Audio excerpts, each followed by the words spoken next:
Hey guys, welcome back to a new video. I'm Stephanie West. I'm a licensed counselor here in the state of Michigan, and I am owner and operator of In Progress Counseling. Today I'm going to introduce a framework to you, and in the next video later this week we're going to develop it a little bit more robustly, like how my clients use this to actually hopefully be a catalyst for change. But this comes from the work of Victor Carrion. He's at Stanford Med, and he's doing just some really cool research and developmental processes related to post-traumatic stress injury. That's his labeling for it.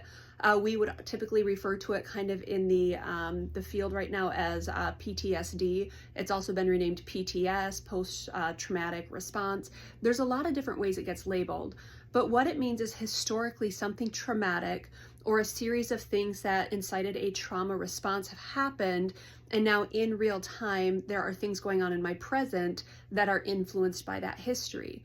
And a lot of times a response can become an over response, which means whatever's happening in the moment is not commensurate with my reaction. My reaction is really big based on history. It's not calibrated to my current reality. So I do work with quite a few people where we're looking at generalized anxiety, and this framework does work for generalized anxiety, but it's especially helpful for post-traumatic stress. And so up on the board here, there is this cube, and there's something at each corner of the square that I develop with clients. So first, we pick an event and we say, what were the thoughts in that event? What was your racing mind saying to you? Where were your thoughts pulling you? Where was the urgency being generated? So we start to write down, okay, my thought said this, this, and this. All right. Then we come over and we say, what emotions were you experiencing there? And typically it's like anger, frustration, overwhelm. There's emotion words that we start to put on here. And on Wednesday's video, we're going to develop why that's such an interesting category. Down here, when we talk about feelings, which notice it says it up here as well, when we talk about feelings down here, we're talking about somatic experiencing. Where was that in your body? What physiologically were you experiencing? So for many people, it's like tightness in the chest or chest constriction, shallow breathing, sweaty palms, just some type of big deluge of chemicals, upset stomach. There's a lot of stuff that might be going on. And so we try to track down the body sensations. And then over here, I would ask clients, if I were watching you in this experience, what would I see? What behaviors would be noticeable? And often they'll say, well, I would shut down, or I would retreat, I would lash out, I would stop, I would just freeze. And so we're looking at kind of the fight or the flight, the fawn, the freeze. We're looking at physiologically what are they experiencing inside, and then physically what would I witness if I were a spectator. And what happens once we develop this more robustly, what we can start to do is notice the many different pieces at play when a client is having a PTS response. So when there's a catalyst or a trigger, the sensitivity is dialed up. This is what the client is experiencing.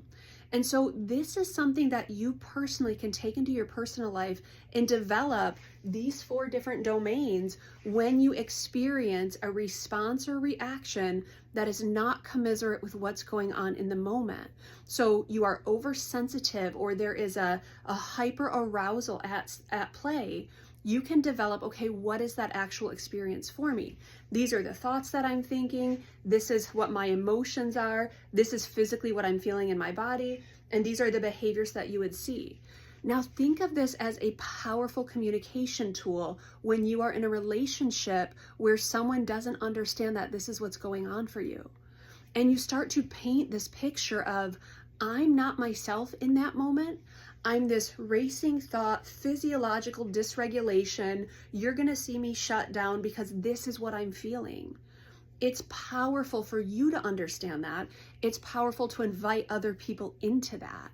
And that's what we want to kind of invite in today, that understanding of when you go through and tease apart these different pieces, you then have a language for saying this is what's happening. Language is typically the launching point for an intervention.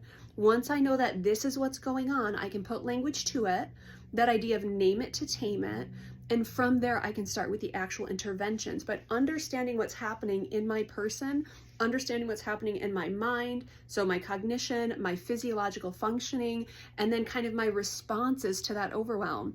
That's a really powerful that's a really powerful understanding to invite in us bringing in things that might actually be a prompt for change.